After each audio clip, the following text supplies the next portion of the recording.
34, 34 minutos aquí por Guatemala y estamos nuevamente ingresando a su pantalla móvil en este espacio que hemos titulado Argentina post-electoral, sus perspectivas. ¿Hacia dónde va Argentina? A nivel político y a nivel geopolítico estamos ya en la pantalla con Marcelo Montes. Marcelo Montes es un investigador, un profesor que conocemos desde hace algunos meses atrás, creo que fue en tiempo de pandemia que nos conocimos, alguien nos conectó, él nos asistió en varias oportunidades con varias entrevistas y de ello estamos agradecidos. Marcelo, muy buenos días, saluda a la audiencia, por favor. Hoy nos toca hablar sobre Argentina post-electoral. Adelante. Buenos días, gracias por la invitación. Marcelo, entrando al tema y a la materia, son las 7:35 minutos, ahí son 25. ¿Cuál es tu primera reacción, así sentí pensar, horas después del balotaje y de los resultados? Bueno, la sensación que les quiero transmitir a los amigos de Latinoamérica es cierta sorpresa por el resultado. De hecho, de las 10 encuestadoras que hubo en las semanas previas, si bien la mayoría daba como ganador a Javier Milei, no todas lo hacían precisamente por el margen de diferencia con el que ganó. Así que ese porcentaje ciertamente fue una sorpresa tanto para los que perdieron como para los que ganaron. Esa es la primera sensación que quiero transmitirles. La segunda tiene que ver con el veredicto de las urnas, que fue claro respecto a la elección de octubre, y claro y contrastante, ¿no? Porque en esa elección, tal como había ocurrido en el 2015, había ganado el candidato oficialista, estuvo a 3 puntos de lograr evitar el balotaje, y ahora el número se revierte totalmente, sin una gran parte del electorado que haya concurrido a votar por primera vez. En realidad no hubo un gran aumento en el número de votantes, pero sí hubo un traspaso de votos de algunas coaliciones que habían votado por otras opciones al candidato Milei. Lo cual revela una cierta legitimidad de origen para el candidato, por supuesto con la salvedad que esto es un balotaje y que mucha gente tiene que verse obligada a votar por una opción, ¿no? Y la tercera reflexión podría hacerles es, bueno, eh, todas las incógnitas que encierra el ganador, ¿no?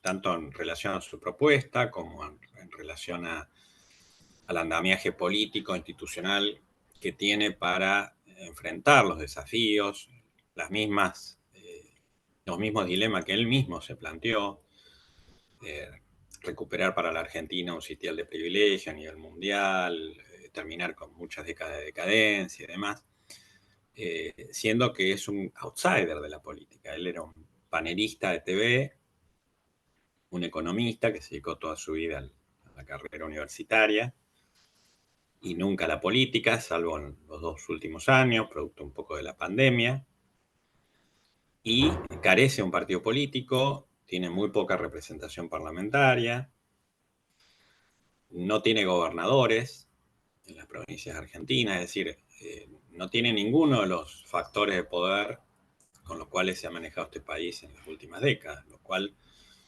es decir, toda comparación con Trump o con Bolsonaro es inútil acá porque realmente Milei es un outsider completo.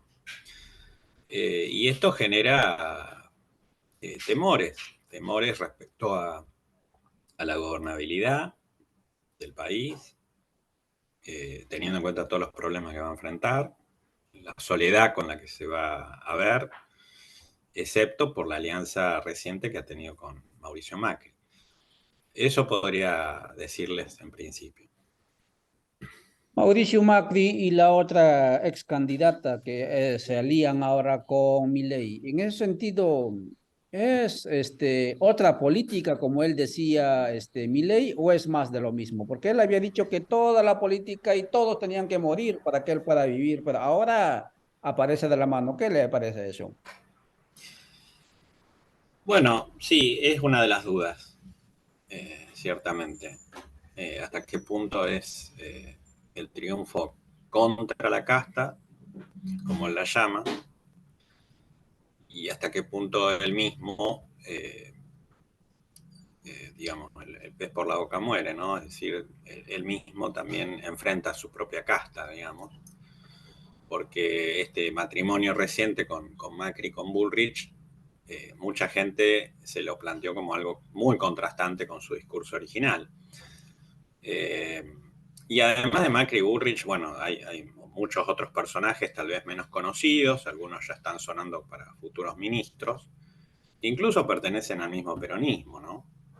Es decir, también hay que decirlo, no es que Milei le ganó al peronismo, hay parte del peronismo que ya estaba en Juntos por el Cambio, ya estaba con Macri, de hecho aportó fiscales para Macri y por lo tanto para Milei.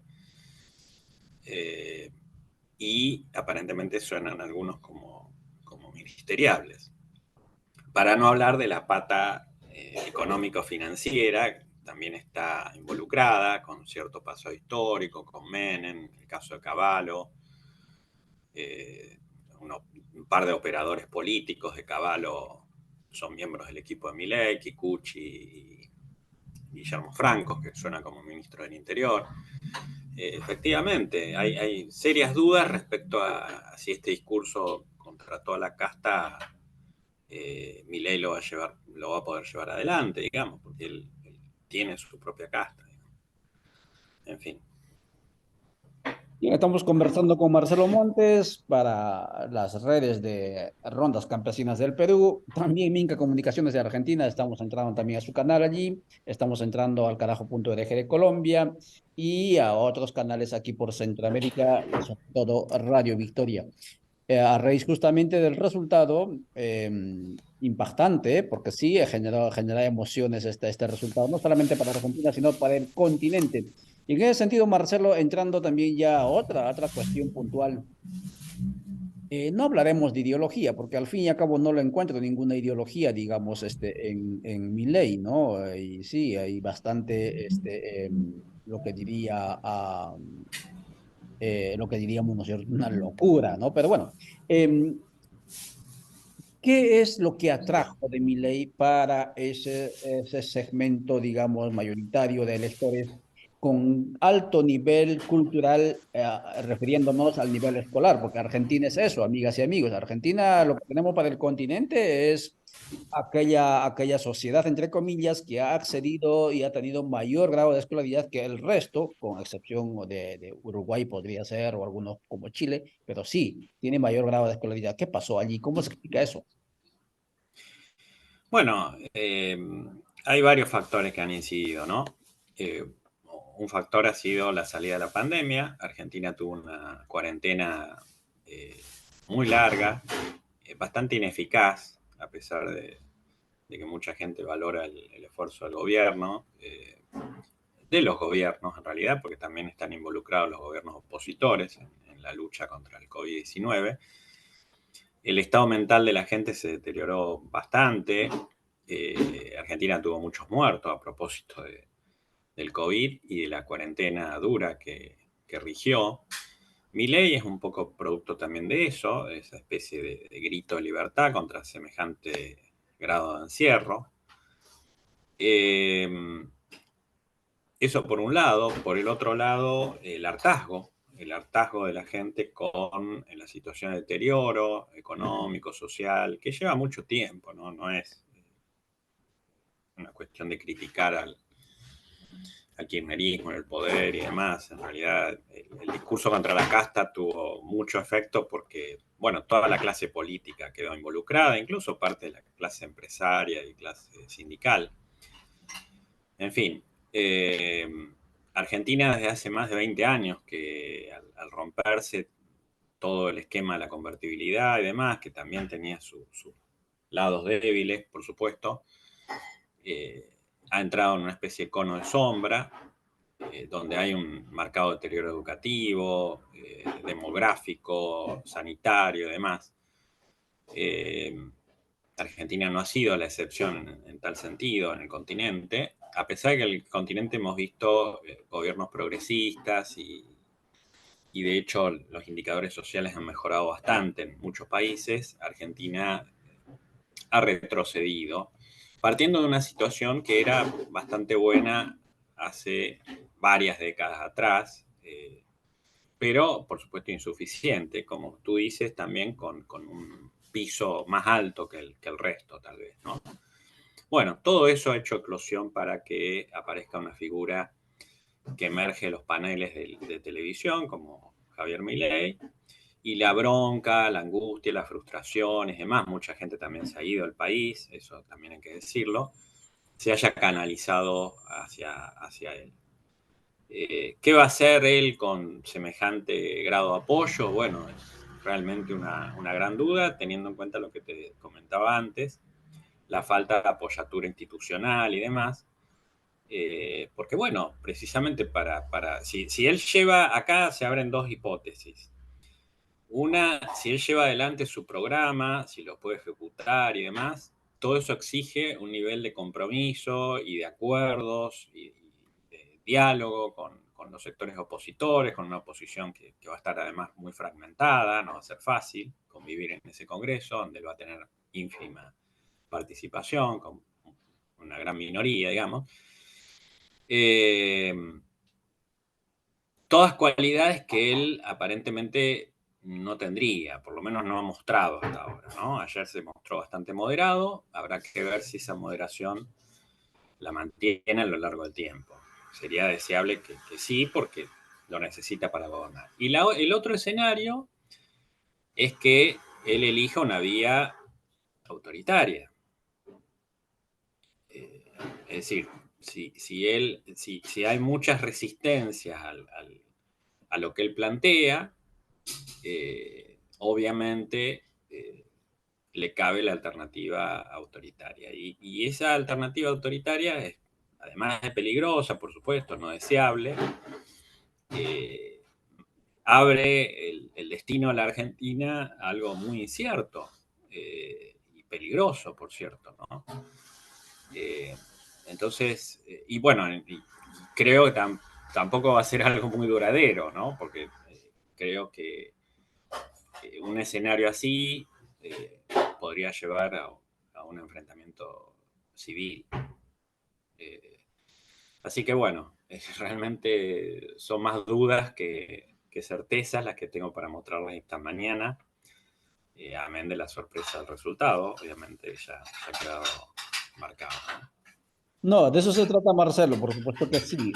Incertidumbre de lo que se vive ahí por Argentina y por varias partes del continente, y de eso se trata, de describir, de constatar esa incertidumbre. Y gracias por ello y por estar con nosotros. Está Marcelo Montes con nosotros, investigador, profesor desde Argentina, conversando cuando son 7:47 aquí en Centroamérica, Radio Victoria, generando contenido para diferentes canales de los integrantes del espacio Avia Yala Soberana. Marcelo, hay dos ideas, dos conceptos que y Milei lo ha repetido y lo repite y ayer lo volvió a repetir, ¿no? Obviamente, considerando lo que acabas de decir, esto digamos, efusividad, más que efusividad, lo corto que puede ser la dinámica de las redes sociales, de la euforia de las redes sociales. Eso, así como revienta, desaparece. Pero bueno, hay dos conceptos. Uno es el tema de la decadencia. Se acaba la decadencia. Dice, ¿a qué se refiere con la decadencia? Dos, libertad. Libertad ese es digamos, el emblema, ¿no? La consigna que hizo rugir a muchos, ¿no es cierto?, presos en Argentina. Eso me recordaba cuando había dictaduras aquí por Centroamérica y la gente salía a las calles gritando libertad, libertad. Había golpes había dictadura. ¿Cómo se explica eso en Argentina ahora?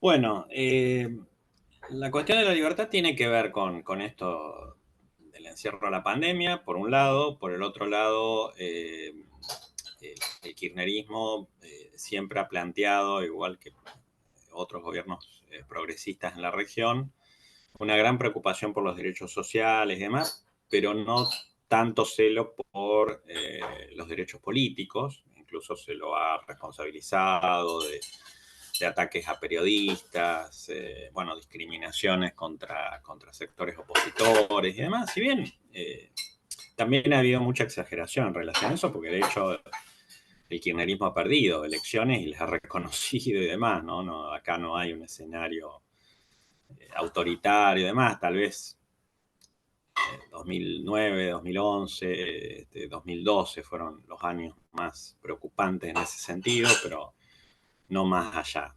Entonces, la cuestión de la libertad y del grito de la libertad tiene que ver con esos dos grandes factores.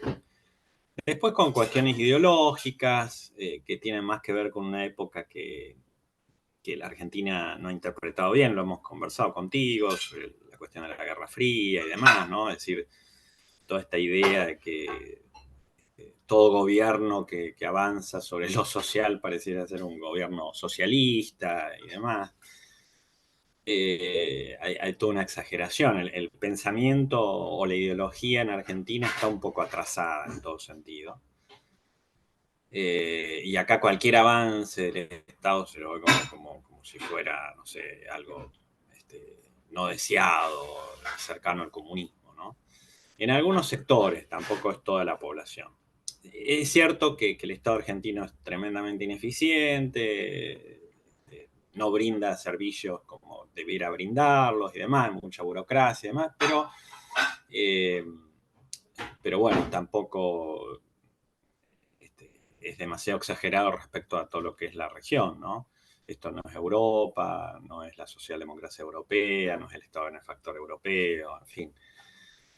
Bueno, hay sectores también de la población que están en negro, que no pagan impuestos y demás. También, de alguna forma, esos sectores acompañaron el proyecto de Milei, porque no se sientan representados por ese Estado que dice estar presente.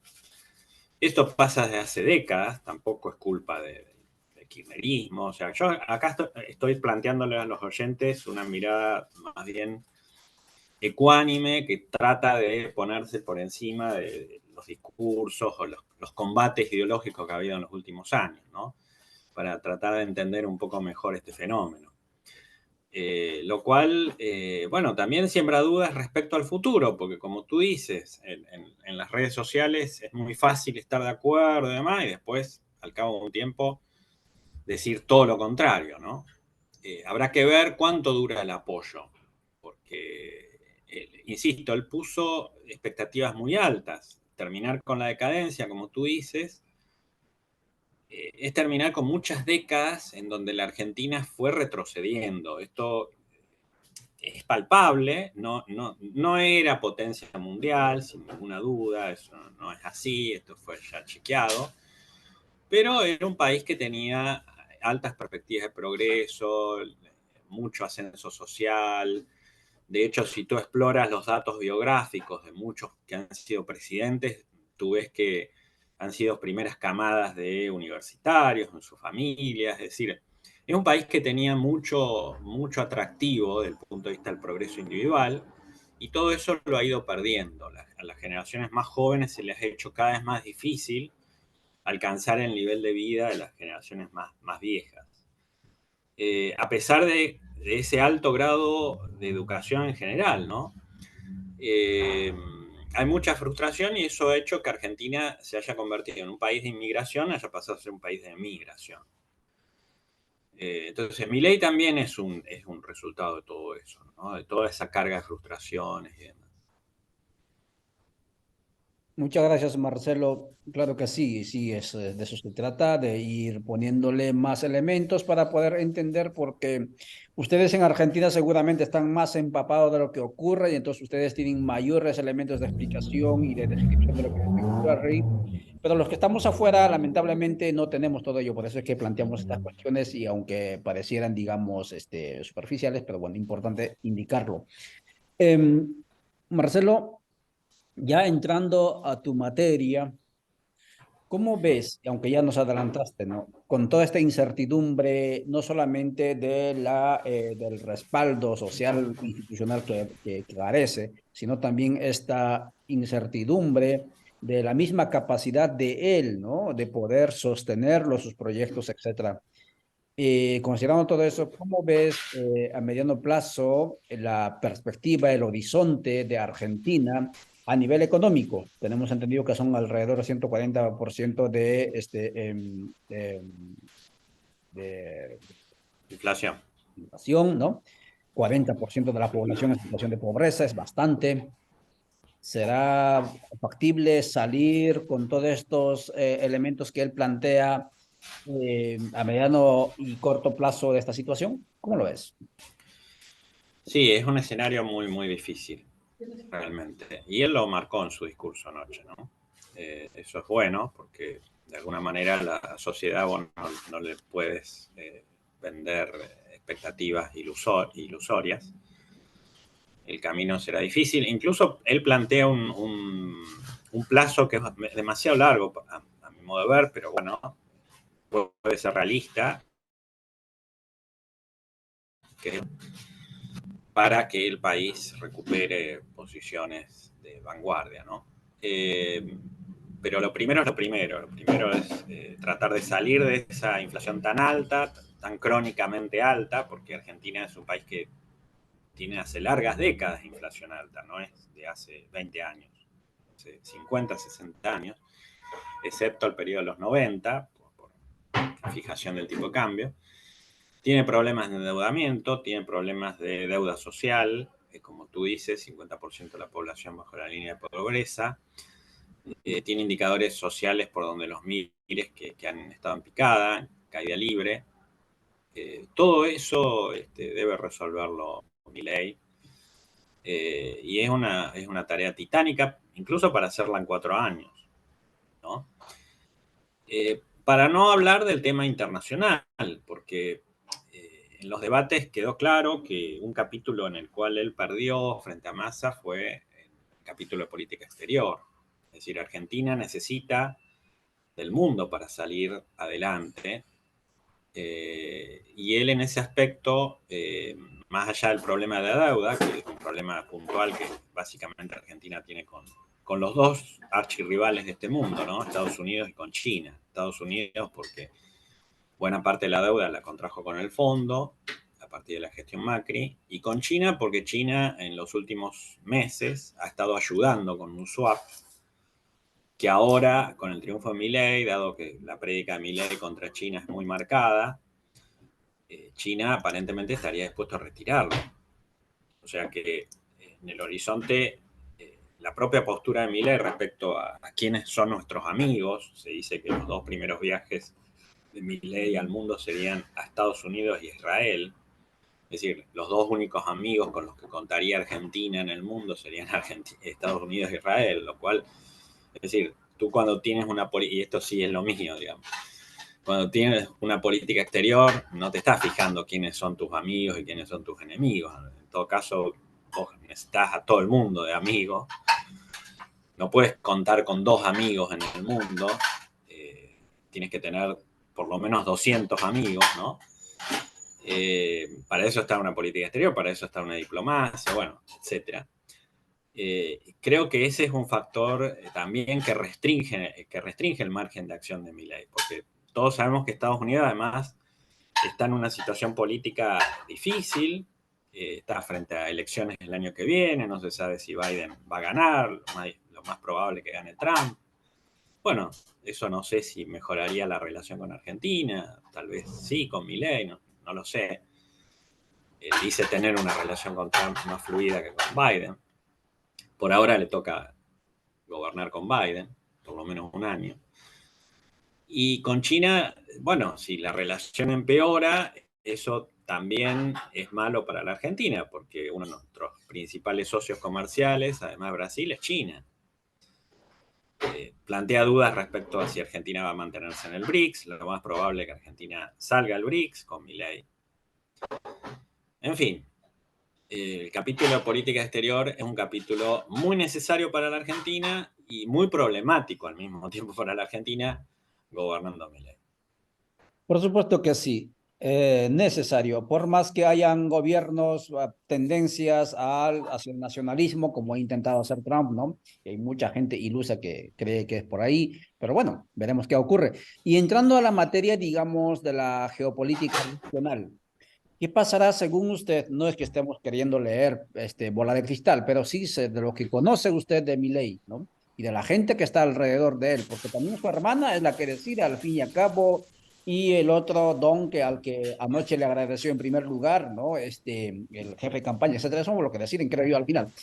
¿Qué va a pasar considerando todo ese pensamiento con, por ejemplo, Mercosur? ¿Qué va a pasar con CELAC?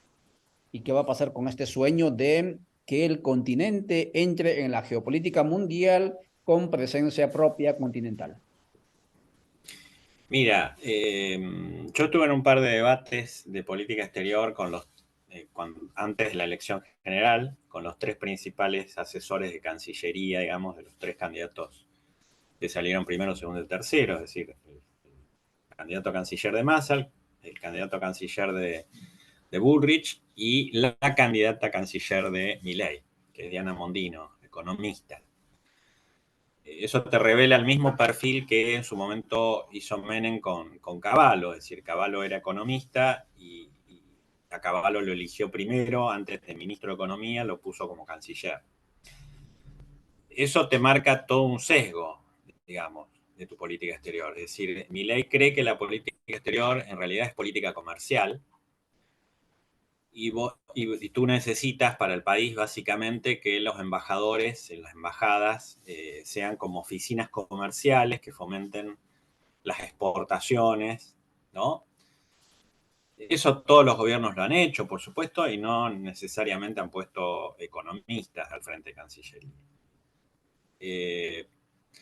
Pero también te revela el sesgo ideológico. Diana Mondino es una economista monetarista, Chicago Boy, que tiene una mirada muy acotada de lo que es, bueno, como todo Chicago Boy, digamos, muy acotada de lo que es la macroeconomía, el comercio mundial y demás, creen los libres mercados y demás. No ve que este mundo es proteccionista, es decir, esto es como ir a pelear al mundo con un escarbadiente, ¿no? Utópico. Y tienen una mirada muy sesgada a lo que es el Mercosur, la CELAC y demás. Ellos creen que todo es obra y gracia del Foro de Sao Paulo y de la izquierda internacional. Y bueno, Lula es comunista, o sea, tiene una mirada ideológica tremendamente, bueno, no sé cómo calificarla realmente, porque a mí me cuesta, porque en el ambiente académico todos estos temas se discuten y nos cuesta realmente asumir el sesgo con el que esta gente se maneja, los sesgos con los que esta gente se maneja. No son nada realistas, digamos. Entonces me cuesta también creer qué van a hacer, porque, es decir, cualquier economista de Sao Paulo o de lugar que tú menciones, por más a la derecha que esté del espectro ideológico, tampoco concebiría este tipo de posiciones, ¿no? Entonces, caben dos alternativas ahí. O asumes la realidad y dices, bueno, Lula no parece tan comunista, no es tan comunista como yo pensaba y demás. Bueno, en fin, mantengo una relación con Brasil porque es mi socio comercial, es decir, tengo cierta dosis de pragmatismo, o me encierro en una postura totalmente crítica. Es decir, lo primero lo hizo Bolsonaro, por ejemplo. Bolsonaro asumió que China era socio comercial de Brasil y no rompió con China ni nada que se le parezca, por más coincidencia que tuviera con Trump y demás, ¿no? Ni siquiera el propio Trump. Es decir, bueno, hace una semana hemos visto la reunión de Biden con la cumbre de Biden con Xi Jinping. Es decir, en el mundo este tipo de cuestiones ya no se ven como las puede ver Mondino aquí. Es decir, Mondino estaría a la derecha de Araújo, digamos, ¿no? El que fue canciller de Bolsonaro, para que tú tengas una idea. Es inviable eso. Yo creo que es tremendamente inviable. No lo veo practicable, porque la realidad te la llevas puesta, digamos, ¿no? No puede Argentina darse esos lujos, estar en una situación financiera, comercial tan precaria Lo mismo la creencia de la dolarización, ¿no es cierto? Es decir, creer que la economía argentina se puede dolarizar sin tocar los ahorros de los argentinos y es decir, Estados Unidos no está en una situación, ni siquiera la propia Estados Unidos apoyaría la dolarización, ¿no? Porque no tiene interés, digamos, no tiene las reservas como para mantener otro país.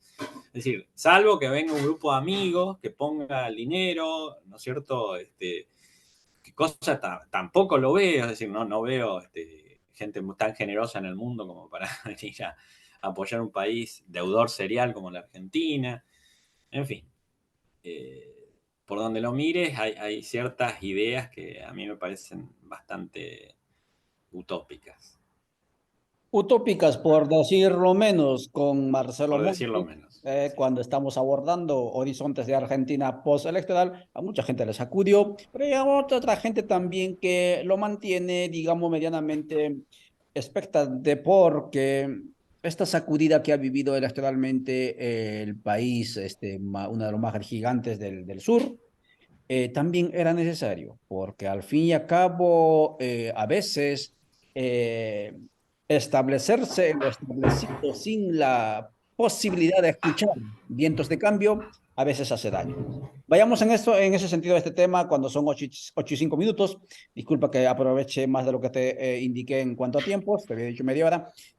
¿Cuál es tu lectura del gobierno del kirchnerismo que se va después de, ¿qué? ¿16, 10 años? ¿Cuántos años? Tú me dirás. ¿No hubo Uh, capacidad de autocrítica? ¿O hay gente que dice que el culpable es a Fernández, ¿no? Etcétera. ¿Cómo lo ves? ¿Se portaron demasiado bien con los intereses, digamos, del sistema imperial? ¿O qué pasó ahí? Mira, sí, yo tengo una mirada un poco externa.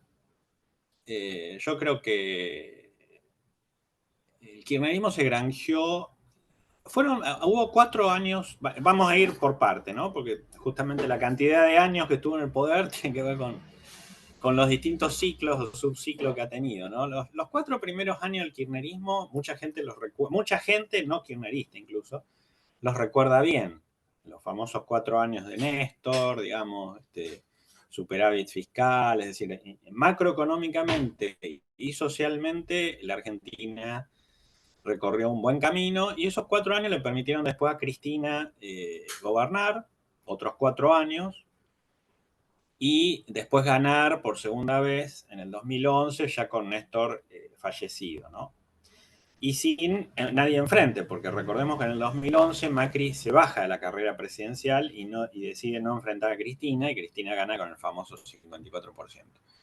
Con esto quiero decir que el kirchnerismo disfruta de un ascenso con apenas un 23% de los votos, es decir, un número muy exiguo por la retirada de Menem del balotaje, y después tiene un camino ascendente hasta el 2011, que toca su cumbre, digamos, y a partir de ahí el kirchnerismo pierde casi todas las elecciones, salvo la del 2019. O sea que lo que te estoy marcando es que el kirchnerismo hace rato que viene en caída, digamos. No es que la sociedad argentina ahora le dice adiós al kirchnerismo, si es que le está diciendo adiós, tampoco estoy tan seguro, pero bueno. Es decir, el kirchnerismo ha perdido legitimación popular desde hace bastante tiempo. Y creo que ahí hay un factor desencadenante de este rechazo marcado que tiene el kirchnerismo geográficamente, de eso no hemos hablado, en provincias como Santa Fe, Córdoba, Mendoza, Entre Ríos, donde hay mucho antikirchnerismo, a propósito de la crisis del campo en el 2008. O sea, en pleno ascenso social, económico, el kirchnerismo político, el kirchnerismo tiene una crisis con el campo y eso yo creo que marca a fuego las relaciones entre el kirchnerismo y una parte de la sociedad argentina que está bastante identificada con el campo, los sectores medios y demás. Eh, y, y, y, bueno, y eso marca a fuego todo lo que ha ido pasando en estos años. Massa al principio es quien lo enfrenta al kirchnerismo, en 2013, 2015 gana Macri por apenas 200.000 votos, 2019, producto de la mala gestión de Macri, vuelve el kirchnerismo al poder, pero ya no con Cristina en primer plano, sino Alberto Fernández. Alberto Fernández, no lo voy a defender, por supuesto, porque no, me parece que fue uno de los peores gobiernos de la historia democrática argentina, sin duda. Pero bueno, tuvo que enfrentar la pandemia, tuvo que enfrentar la peor sequía de la última 100 años, en fin, es decir, nada podía salir bien, digamos, con los últimos 4 años, y Massa de alguna forma salvó la ropa, es decir, Massa hizo una buena elección para lo que, o sea, pensamos que hace más de un año este gobierno estaba terminado, y sin Milei, o sea, sin necesidad que hubiera un Milei. Vos ponías a cualquiera allí enfrente del gobierno y bueno, y Massa en todo caso hizo como una especie de harakiri, ¿no? Porque tampoco pudo solucionar mucho, es decir, yo diría que va a entregar Alberto Fernández un mandato empobrecedor realmente en todo sentido. Podríamos decir que el único mérito de Massa fue evitar la hiperinflación, pero no sabemos si la hiperinflación nos está esperando en diciembre o en enero. En fin, sí, en el plano cultural, en el plano artístico, en el plano académico, en el plano moral, por el tema de los derechos humanos, el kirchnerismo para mucha gente de este país representó mucho. Eso también es cierto. Eso también es cierto. El ámbito de los derechos sociales, como ya dijimos, el progresismo y demás. Pero también es cierto que en las últimas décadas, en la última década, quedó muy claro que no toda la gente en este país recibía todos esos beneficios. ¿Ok? Eso también es cierto. Es decir, uno podría comparar con lo que hizo Lula en Brasil. Yo lo he vivido en Brasil, lo he visto. O con lo que ha hecho, no sé, Correa en Ecuador, aún con todas sus críticas, en fin, para no tocar el tema álgido de Venezuela, ¿no? Y uno ve mejoras, buena parte de la población y demás. Argentina tuvo un ingreso de dólares enorme durante los mejores años del kirchnerismo. Y todo eso no le ha llegado a todo el mundo. No le ha llegado a todo el mundo. Entonces uno puede hoy solidarizarse, preocuparse por la situación de los artistas, de los académicos, yo mismo soy académico, por supuesto, qué sé yo, de los científicos, mucha gente que hoy ve todo esto con mucho horror, con mucho miedo, bueno, por todo lo que hemos conversado. Pero también es cierto que en Argentina hay muchos hijos y entenados. Es decir, ese 50% pobres. Es decir, si el kirchnerismo hubiera hecho bien las cosas, no hubiéramos llegado a un 50% de pobres. Y también es cierto que, y esto lo dejo para una discusión interna de ellos, yo ahí no tengo por qué meterme,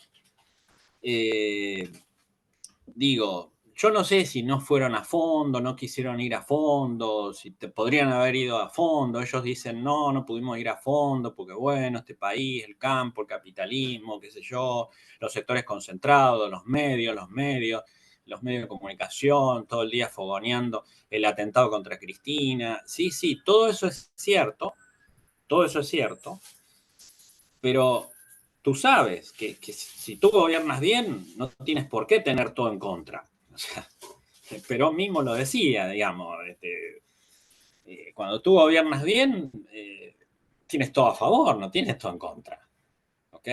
Por más poderoso que sea tu rival, tú callas al rival cuando tú estás gobernando bien, cuando tú tienes a la gente feliz, cuando tú tienes no un 50% de pobres. Entonces, yo creo que el argentino también ha visualizado eso, que el kirchnerismo ha manipulado para su propio provecho ciertas cuestiones, esas cuestiones no han llegado a todo el pueblo y aquí tienes los resultados. Ha elegido algo totalmente opuesto en algunos casos y tú ves la bronca y las expresiones, incluso de gente que ha votado el kirchnerismo, porque esto también es insólito, ha ocurrido, está ocurriendo. Es decir, hay gente que ha votado en alguno de estos ciclos al kirchnerismo y hoy ha apoyado a Milei. Parece mentira, pero esto es así. Es decir, Milei no gana porque apareció una nave espacial en Argentina, ¿no es cierto? Y llegaron votantes de Milei. Es decir, incluso muchos jóvenes, jóvenes de 16, 17 años, hijos de radicales, peronistas, kirchneristas, han votado a Milei. Entonces, sí, yo creo que el kirchnerismo tendrá que hacer una gran autocrítica y no elegir la vía de la mera resistencia, porque ya hay algunos sectores que dicen, bueno, que hay que resistir, Kicillof en la provincia de Buenos Aires tiene que alambrar la provincia y tiene que resistir la izquierda, el kirchnerismo, todo contra Milei. Bueno, yo no soy quien para decirles qué tienen que hacer y qué no tienen que hacer, eso lo sabrán ellos políticamente, pero me parece que lo primero que tendrían que hacer, creo, es una cierta autocrítica. Por supuesto que sí, cierta autocrítica, porque Milei no gana, como muy bien dice Marcelo Montes, por sus virtudes, sino por los defectos del kirchnerismo. Oh, por supuesto que sí. Y saben una cuestión, amigas y amigos que nos están viendo tanto en el Perú, escuchen bien, caso Perú, caso Castillo. En Guatemala nos ocurrió lo mismo. La izquierda o los progresistas, cuanto más se portan bien, peor les va. Escuche bien eso, ¿sí? Yo no soy, digamos, seguidor de ningún pensador individual, yo quiero ser más comunal, pero hay alguien que dijo, al que está a tu enemigo, ni un tantito así. ¿Sí? Tú te puedes poner tu corbata, te puedes peinar para parecerte a ellos, pero ellos nunca te van a permitir, o mucho menos te van a perdonar la insolencia que tuviste por levantar la cerviz frente a ellos. Y miren mi ley, con una estética, con una ética, con un lenguaje absolutamente disruptiva, sin corbata, ¿sí? Miren cómo qué es lo que hizo. ¿Y por qué lo hizo? Porque entró a chocar, porque este mundo es así, este tiempo, hay que entrarle a porque si no se hace eso, no se consigue. Y estando allí en ese espacio donde le corresponde estar a mi ley, o en este caso de los que venimos del otro lado de la historia, hacer los cambios que se necesitan. Porque querer llegar a los espacios de poder portándose bien, nunca se va a llegar. Eso es importantísimo tomar como reflexión. Marcelo, muchísimas gracias por tu tiempo. Son 8:17. Si quieres cerrar alguna idea básica que quieres dejar a la audiencia, te dejo allí el micrófono, por favor.